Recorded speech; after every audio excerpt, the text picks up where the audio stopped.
నిన్న టీడీపీ జనసేనకి సంబంధించి ఒక లిస్టు మార్నింగ్ నుంచి మీడియాలో కానివ్వండి కొంత వైరల్ అవుతున్న పరిస్థితి కనబడుతుంది. సో ఇప్పుడు వైసీపీకి ధీటుగా వాళ్ళు కూడా లిస్టుని రిలీజ్ చేయడం మొదలు పెట్టారా? మరి ఏంటి ఆ లిస్టు చూసినప్పుడు మీకేమనిపించింది? అశోక్ గారు నమస్తే. ప్యానల్ మెంబర్స్ అందరికి కూడా నమస్కారం. ఉమ్, తెలుగుదేశము జనసేన పొత్తుకు సంబంధించినటువంటి విషయాల్లో కొన్ని అనుమానాలు, అపోహలు, ఉమ్, వాళ్ళు మాట మాట్లాడుకోవటాలు ఉమ్, నేరుగా ఈ పొత్తుల మీద ఆ పవన్ కళ్యాణే వ్యాఖ్యలు చేసినటువంటి నేపథ్యము ఉమ్, ఇవన్నిటితో అసలు వాళ్ళిద్దరి మధ్య పొత్తు ఉంటుందా, పొసుకుతుందా, పొసకదా, అసలు వీళ్ళతో మరి బీజేపీ వస్తుందా రాదా అనేటువంటి దాని మీద చాలా చాలా డౌట్స్ వస్తూ ఉన్నాయి. ఉమ్, ఇప్పుడేమో అధికారంలో ఉండేటువంటి వైఎస్ఆర్ కాంగ్రెస్ పార్టీ వాళ్ళు మార్పు చేర్పులు వ్యవహారాలకు సంబంధించినటువంటి విషయంలో దాదాపు 59 అసెంబ్లీ నియోజకవర్గాల్లో మార్పు చేర్పులు చేశారు. ఉమ్, పార్లమెంట్లకు సంబంధించినటువంటి విషయాలు ఇప్పటికే 5వ లిస్టు వరకు వచ్చినటువంటి పరిస్థితి. వాళ్ళేమో లిస్టులకు సంబంధించినటువంటి ప్రక్రియని హడావుడి చేసుకుంటూ 2వ ఎన్నికల బహిరంగ సభ కూడా రెడీ అయిపోతున్నారు. 3వ తేదీన సిద్ధం అనేటువంటి వైఎస్ఆర్ కాంగ్రెస్ పార్టీ ఎన్నికల శంకారావ సభ ఏలూరులో జరగబోతుంది. అవును. మరి ఈ నేపథ్యంలో కొంత ప్రతిపక్ష పార్టీలు వెనకబడ్డాయి ఈ సీట్ల విషయంలో అనేటువంటిది జనరల్ గా జరిగేటువంటి చర్చే. ఉమ్, ఈ చర్చ పొత్తుల మీద ఏం తేలటం లేదు కదా. బీజేపీ ఏమో చిక్కుముడి వేసి కూర్చున్నటువంటి పరిస్థితి. బీజేపీ తేల్చకుండా వీళ్ళిద్దరి మధ్య తేలేటువంటి పరిస్థితులు కూడా ఉండటం లేదు. ఉమ్, వీళ్ళిద్దరి మధ్య కూడా కొన్ని వివాదాలు సృష్టించేటువంటి విధంగా బీజేపీ పావులు కదుపుతుంది అనేటువంటి కొన్ని వార్తలు ఈ మధ్య కాలంలో అటు జనసేన ఇటు తెలుగుదేశం కూడా ఆందోళనకు గురి చేస్తుంది. ఎందుకోసం అంటే మీరు ముద్రగడ్డ పద్మనాభం వైఎస్ఆర్ కాంగ్రెస్ పార్టీలో చేరొద్దు అనుకున్న తర్వాత ఆయన జనసేనలో చేరతానని ప్రకటించాడు. తెలుగుదేశంలో అయిన పర్వాలేదు, జనసేన పర్వాలేదని. పవన్ కళ్యాణ్ ఆయన కాపీ కూడా వాళ్ళ ఇంటికి ఆహ్వానించాడు.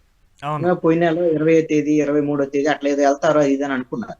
తీరా వచ్చేసరికల్లా మరి పవన్ కళ్యాణ్ బీజేపీ వాళ్ళు ఏం చెప్పారు, మీరు జనసేనలో చేర్చుకోనక్కర్లేదు, ఆయన బీజేపీలో చేరుతున్నారు అనేటువంటి విషయంగా సమాచారం ఇచ్చినట్టుగా ఒకటి ఉంది సమాచారం. ఆయన బీజేపీలో చేరబోతున్నాడు. అవును, చాలా జరుగుతున్నాయి. ఇప్పుడు చిరంజీవి గారికి ఏదో రాజ్యసభ కూడా ఇస్తున్నారు అని చెప్పేసి, ఆయన ముద్రగడని బీజేపీలో జాయిన్ చేసుకుని ఏదో గవర్నర్ ఇస్తారని చెప్పేసి చాలా చాలా రూమర్స్ నడుస్తూ ఉన్నాయి. అవును, ఇవన్నీ ఎలాంటి పరిణామాలు అని అంటే బీజేపీ ఇప్పుడు తెలుగుదేశంతో పొత్తులోకి రాకుండా బీజేపీ ఒంటరిగా వెళ్ళాలనుకుంటుందా, లేదు అంటే బీజేపీ కూడా జనసేన కలుపుకొని వెళ్ళాలనుకుంటుందా, తెలుగుదేశం జనసేన పొత్తు ఏమన్నా విఘాతం ఏర్పడేటువంటి విధంగా అలాంటి ప్రయత్నాలు ఏమన్నా బీజేపీ చేస్తుందా అనేటువంటి అనుమానాలు కూడా కలుగుతున్నాయి. ఎందుకు బీజేపీ ఇలాంటి ప్రయత్నాలు చేస్తుంది అని అంటే ఇంతకుముందు తెలుగుదేశంతో పొత్తుకెళ్లేటువంటి అవకాశం ఉంది బీజేపీ అని అందరూ అనుకున్నారు. నేషనల్ లెవెల్ పాలిటిక్స్ లో నితీష్ కుమార్ ఎన్డీఏ కూటమిలో చేరటం, బీజేపీతో జత కట్టడం, బీహార్ కు సంబంధించినటువంటి వ్యవహారాలు ఇవన్నీ ఎన్డీఏ కూటమి కొంత బలపడటం, ఇండియా కూటమి బలహీనపడిన నేపథ్యంలో ఇవి చంద్రబాబు నాయుడు లాంటి వాళ్ళ అవసరం, జాతీయ రాజకీయాలు ఇప్పుడు అవసరం లేదు అనేటువంటి దానిపైన బీజేపీ వెళ్ళుండొచ్చు. ఆంధ్రప్రదేశ్ లో మేము ఖచ్చితంగా సొంతంగా బలం పుంజుకుంటే అది జనసేనతో కలిపి ముందుకెళ్తే బీజేపీ జనసేన కూటమి కొన్ని సీట్లు సంపాదించవచ్చు. 2029లో అధికారంలోకి రావచ్చు. 24లో ఎవరు గెలిచినా ఎవరు మాకు సంబంధం లేదనేటువంటి విధంగా కొన్ని రాజకీయాలను నడుపుతోంది బీజేపీ అనేటువంటిది తెర వెనక ఉంది. దీంతో మరి తెలుగుదేశం జనసేన కూటమి విషయంలో కొన్ని అపోహలు, అనుమానాలు వస్తున్న నేపథ్యంలో ఈ లిస్ట్ ని బయటికి మరి ఆ పార్టీలు వదిలేయని అనుకోవాలి. ఎందుకోసం అంటే ఈ లిస్టు ఆంధ్రజ్యోతి పేపర్లో వచ్చినప్పటికీ కూడా దీన్నేమి ఇంతవరకు తెలుగుదేశం పార్టీ ఖండించాల, అదేవిధంగా జనసేన కూడా ఖండించలేదు.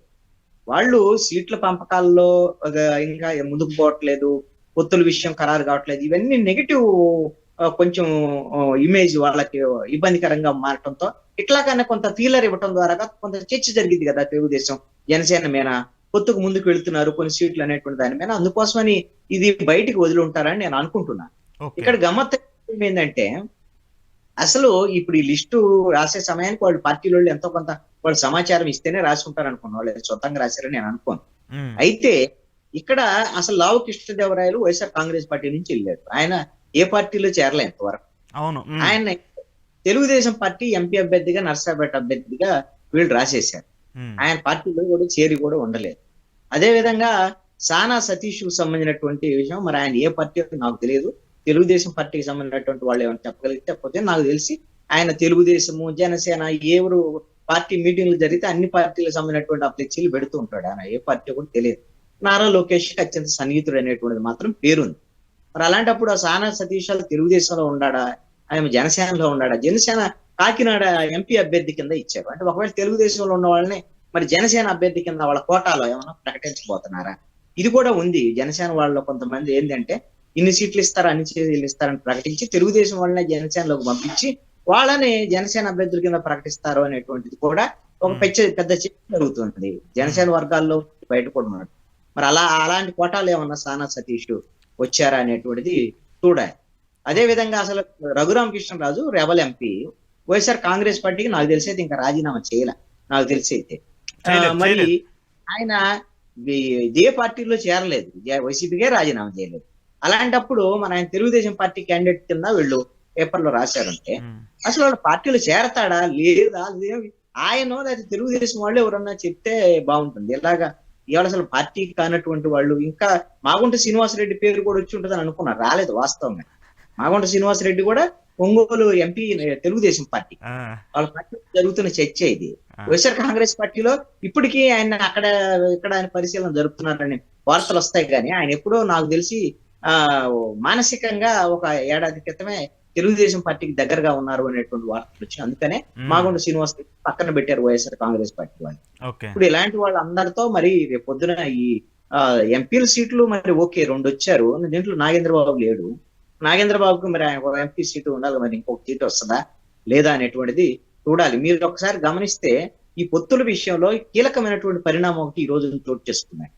ఈ రోజున బీజేపీకి సంబంధించినటువంటి వాళ్ళు, బీజేపీ 25 పార్లమెంటు నియోజకవర్గాల్లో ఒకే రోజున 25 పార్టీ బీజేపీ కార్యాలయాలను ప్రారంభించారండి. ఈ రోజు 25 పార్లమెంట్ నియోజకవర్గ కేంద్రాలు అన్ని చోట్ల కూడా 175 అసెంబ్లీ నియోజకవర్గాల్లో 25 పార్లమెంట్లో అభ్యర్థులు సంబంధించినటువంటి వాళ్ళ లిస్టు, వాళ్ళ అప్లికేషన్ ఇవన్నీ చేసేసి వాళ్ళు ఒక్కొక్క నియోజకవర్గంలో 37 మందితో ఎన్నికల కమిటీని, ఒక దాన్ని లీడర్స్ సంబంధించినటువంటి ఒక్కొక్క నియోజకవర్గాన్ని 37 మందితో ఒక కమిటీ కూడా వేశారు.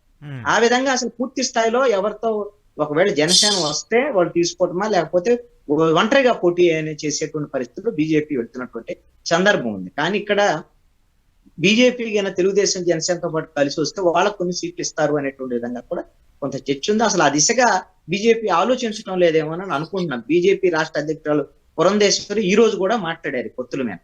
మాతో అయితే జనసేన పొత్తులో ఉంది, జనసేన మాతో పొత్తులో ఉన్న విషయం జనసేన వాళ్ళు కూడా చెప్తున్నారు.